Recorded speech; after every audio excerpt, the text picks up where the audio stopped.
मंडी पेड़ के ऊपर बहुत सारे पके हुए आम लगे थे।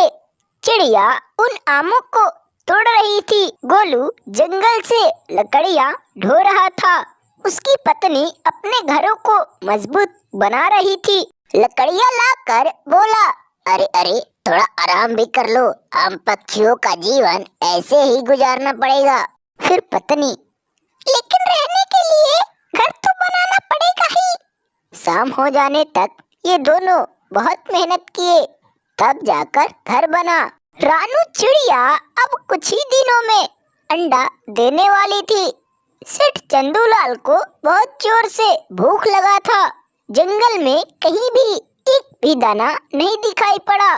चलता गया, तभी देखा कि सुंदर सुंदर पके हुए आम। पास जाकर आमों को खाने लगा। फटाफट अपने घर गया। बहुत डरा हुआ था। रानू चिड़िया का समय हो चुका था। धीरे धीरे 2 अंडा दी। टुनटुनी बैठकर रो रही थी। गोलू कबूतर उसी रास्ते से जा रहा था तो कहा कि अरे बहन, तुम रो क्यों रही हो? क्या हुआ? क्या बताऊं भैया, मेरे पास एक भी पैसे नहीं है। गोलू कुछ पैसा दिया और चला गया। धीरे धीरे शाम हो चुका था। अगले दिन जब सुबह हुआ तो टुनटुनी सो रही थी। सेठ चंदूलाल उसके घर पहुंचा। कहा, ओ टुनटुनी, बाहर निकलो, सुबह हो गया। चिड़िया तो मजे से सो रही थी। बाहर आकर कही, क्या हुआ सेठ जी, आप इतना सुबह क्यों आए हैं? सेठ चंदूलाल सारा बात टुनटुनी से बतलाया। चिड़िया रोते हुए बहुत दुख के साथ कही कि मैं आपका पैसा कुछ ही दिनों में दे दूंगी। सेठ वापिस चला आया। इधर गोलू कबूतर बहुत सारा पके हुए आम तोड़ ले गया। उस टोकरी में भरकर ले जा रहा था। कालू कौवे को देखकर बोला कि भैया, पके हुए आम चाहिए क्या?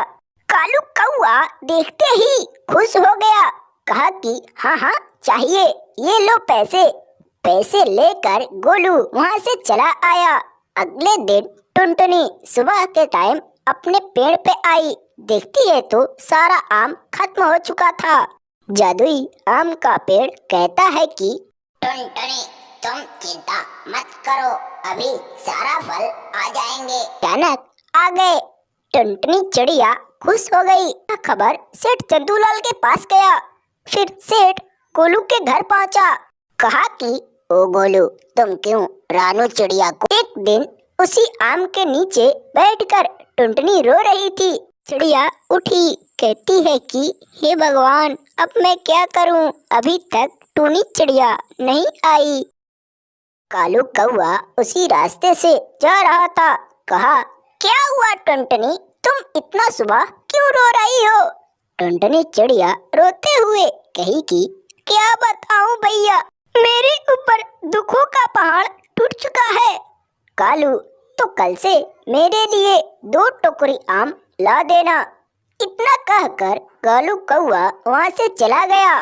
जादुई आम टुनटुनी से बोला कि सुनो टुनटुनी, मैं तुमको कल से 2 टोकरी भर भर कर आम दूंगा। उन पैसों से अपना घर चला लेना। इन दोनों को बातें करते करते शाम हो गया। टुनटुनी अपने घर चली गई। कालू कौवा अपने दुकानों पे अच्छे अच्छे फल बेच रहा था। इधर टुनटुनी चिड़िया घने जंगल से होकर पेड़ के पास गई। कहती है कि हे जादुई पेड़, 2 टोकरी आम दो। इतना कहते ही वहाँ से लेकर जंगल के रास्ते से फिर कौवे के पास गई। आम देकर बोली, भैया मुझको पैसा दो, घर जाना है। कालू कौवा उसको अच्छा पैसा दिया। टुनटुनी चिड़िया हर दिन उसी आम से बातचीत किया करती थी। इन दोनों का दोस्ती बहुत गहरा था। आपस में बातें करते करते आम कहा कि चिड़िया, तुम्हारा घर बहुत पुराना हो चुका है, क्यों नहीं एक नया घर बना लेती हो? मासूम चिड़िया रो पड़ी। मासूम चिड़िया की दुख सुनकर आम भी थोड़ा निराश हुआ। गोलू कबूतर उसी जंगल में मेहनत मजदूरी किया करता था। पूरे दिन अपने खेतों में हल चलाता तब जाकर शाम को भोजन मिलती थी। सुबह होते ही कालू कौआ अपने कंपनी के तरफ निकल जाता। कौवा शहर की एक बड़ी सी कंपनी में काम किया करता था। उसी जंगल में रानू चिड़िया दो बच्चों के साथ एक घोंसले में रहा करती थी। दोनों बच्चे काफी छोटे थे।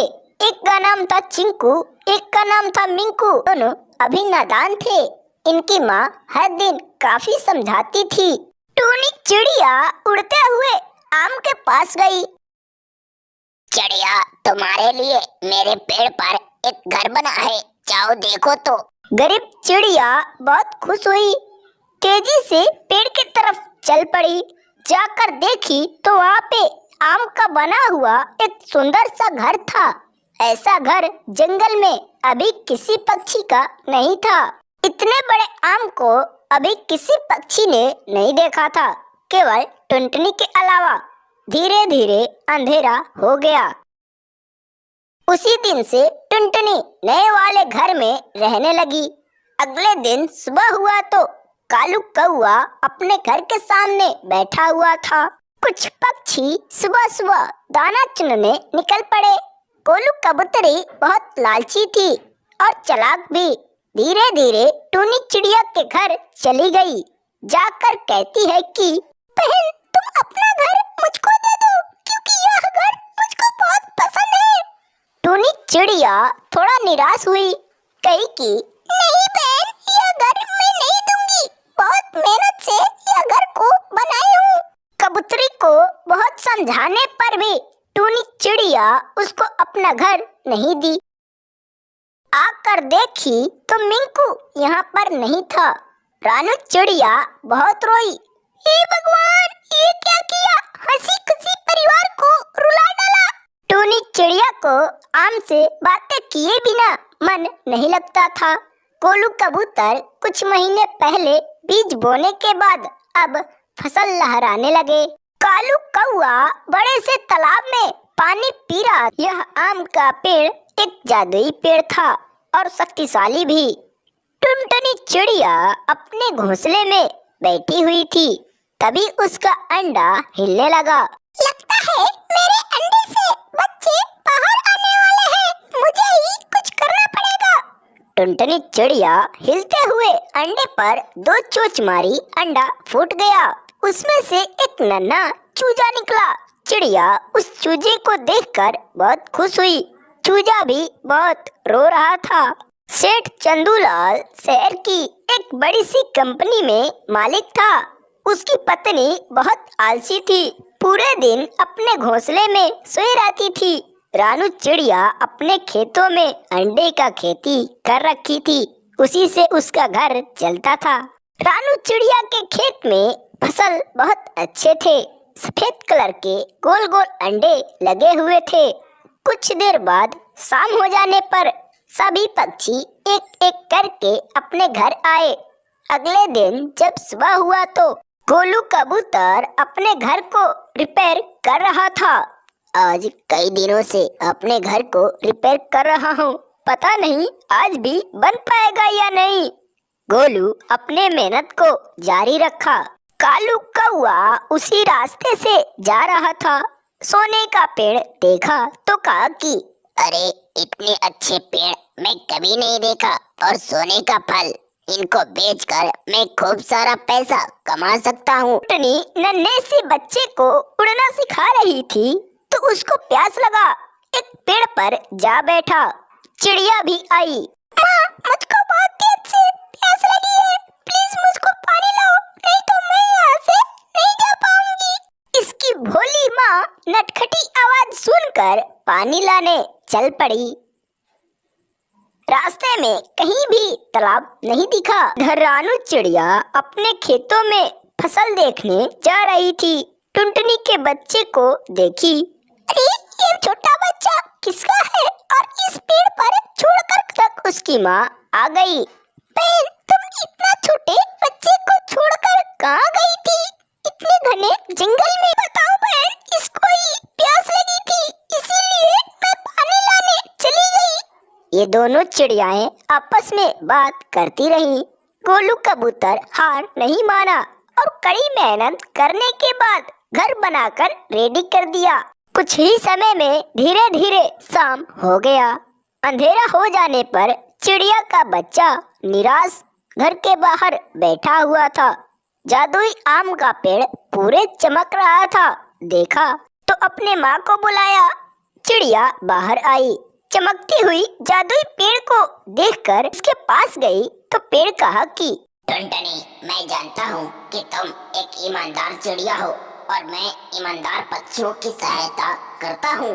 चिड़िया यह बात सुनकर उसके दिलों को थोड़ा शांति मिला। तब तो सही है, मैं तुम्हारे फलों को बेचकर अपना गुजारा कर लूंगी। बच्चों कैसे हो? अगर आपको हमारी यह वीडियो पसंद आया तो प्लीज हमारे इस वीडियो को एक लाइक जरूर करो और ऐसे ही टूनी चिड़िया की कहानी देखने के लिए हमारे इस चैनल को जरूर सब्सक्राइब करो। पूरी वीडियो देखने के लिए आपको धन्यवाद।